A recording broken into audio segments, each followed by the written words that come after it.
आप देख रहे हैं जीरो न्यूज। नमस्कार, जीरो न्यूज में आपका स्वागत है।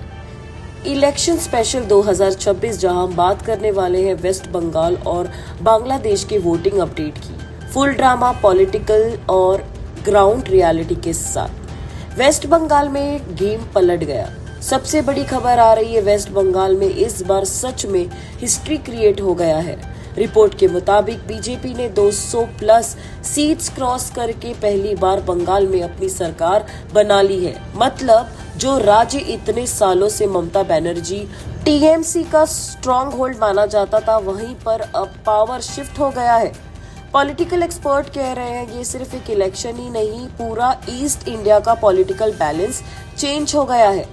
आइए बात करते हैं वोटिंग का महा टर्न ओवर। अगर वोटिंग की बात करें तो बंगाल ने इस बार रिकॉर्ड तोड़ दिया है। फेज 1 टर्न आउट लगभग 92% प्लस, फेज 2 टर्न आउट लगभग 91%। अब असली सवाल ये उठता है, इतना जबरदस्त टर्न आउट आया कैसे? क्या बंगाल के लोग किसी बड़े बदलाव के मूड में थे या फिर सीधा सीधा बीजेपी वर्सेस टीएमसी की हाई वोल्टेज क्लैश था? चलिए समझते हैं।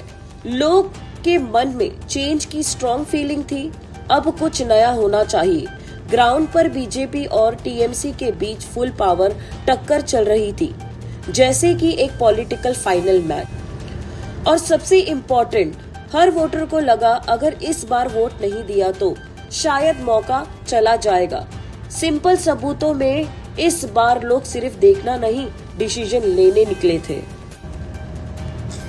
ये इलेक्शन बिल्कुल आसान नहीं था, बल्कि कंट्रोवर्सी से भरा हुआ था। चुनाव के दौरान कई मुद्दे सामने आए। वोटर लिस्ट में बदलाव का मुद्दा, लाखों लोगों के नाम लिस्ट से हटा दिए गए। ऑपोजिशन पार्टी ने इसे पूरी तरह से गलत और नाइंसाफी बताया। दोबारा वोटिंग भी करवाना पड़ा। 15 बूथ पर फिर से वोटिंग हुई गोलमाल की वजह से। मतलब साफ है, ये चुनाव सिर्फ राजनीति तक ही सीमित नहीं था, बल्कि कानूनी और भावनाओं से जुड़ा एक बड़ी लड़ाई बन गया था। मेन चेहरे की बात करें तो इस इलेक्शन का सबसे बड़ा नाम सुवेंदु अधिकारी। पहले ये टीएमसी के हिस्सा थे, फिर बीजेपी ज्वाइन की और इस इलेक्शन में ममता बनर्जी को सीधा चैलेंज दिया।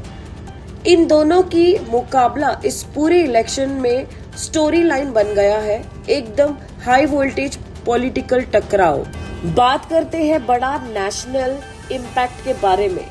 ये नतीजा सिर्फ बंगाल तक सीमित ही नहीं, भारतीय जनता पार्टी 20 से ज्यादा राज्यों में या तो सत्ता में है या फिर बहुत मजबूत प्रभाव बन चुके हैं। इसका सीधा मतलब है राष्ट्रीय स्तर पर राजनीतिक और ज्यादा मजबूत होती नजर आ रही है। बड़े फैसले जैसे एक सम्मान कानूनी जैसे योजनाओं पर तेजी से आगे बढ़ने की संभावना है। विपक्ष थोड़ा कमजोर नजर आ रहा है और उसकी पकड़ ढीली होती दिख रही है। Bangladesh voting update. अब थोड़ा बांग्लादेश की तरफ चलते हैं। बांग्लादेश में भी पॉलिटिकल मुद्दा काफी गर्म बना रहा। लोगों के बीच में बदलाव की मांग साफ साफ दिख रही थी। काफी असर बाद वोटर्स की भागीदारी बहुत ज्यादा रही। पूरा राजनीतिक माहौल काफी सेंसिटिव और कड़ी टक्कर वाला बना रहा। एक खास बात, इंडिया और बांग्लादेश दोनों जगह एक ही ट्रेंड दिख रहा है।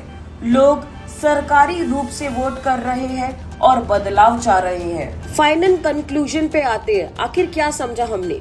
वेस्ट बंगाल का नतीजा हमें ये समझाता है, वोटर का मूड फिक्स नहीं होता, वो कभी भी पलट सकते हैं। सिर्फ हवा ही नहीं, हालात बदलते हैं। स्ट्रॉन्ग पॉलिटिकल स्ट्रॉन्ग होल्डर भी तभी गिरता है जब ग्राउंड पर ट्रस्ट धीरे धीरे कम होने लगता है।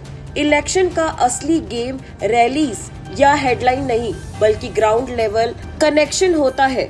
चोटी लगने वाली घटनाएं भी कभी कभी पूरे रिजल्ट का रुख बदल देती है। और सबसे बड़ी बात, लोग सिर्फ वोट नहीं देते, वो अपनी एक्सपेक्टेशन और गुस्सा भी वोटिंग स्लिप में दिखाते हैं। और असली बात ये है, डेमोक्रेसी तभी जिंदा और मजबूत रहता है जब हर वोटर अपनी जिम्मेदारी समाजकार सक्रिय रूप से वोट करे। और इस बार लोगों ने वही करके दिखाया। और सबसे जरूरी बात, लोकतंत्र तभी मजबूत होता है जब लोग सक्रिय रूप से मतदान करते हैं और इस बार लोगों ने पूरी भागीदारी से दिखाई। तो दोस्तों, ये था आज का पूरा चुनाव अपडेट। वेस्ट बंगाल से बांग्लादेश तक का पूरा विस्तार से जानकारी। ऐसे ही खबरों के लिए जुड़े रहिए जीरो न्यूज के साथ।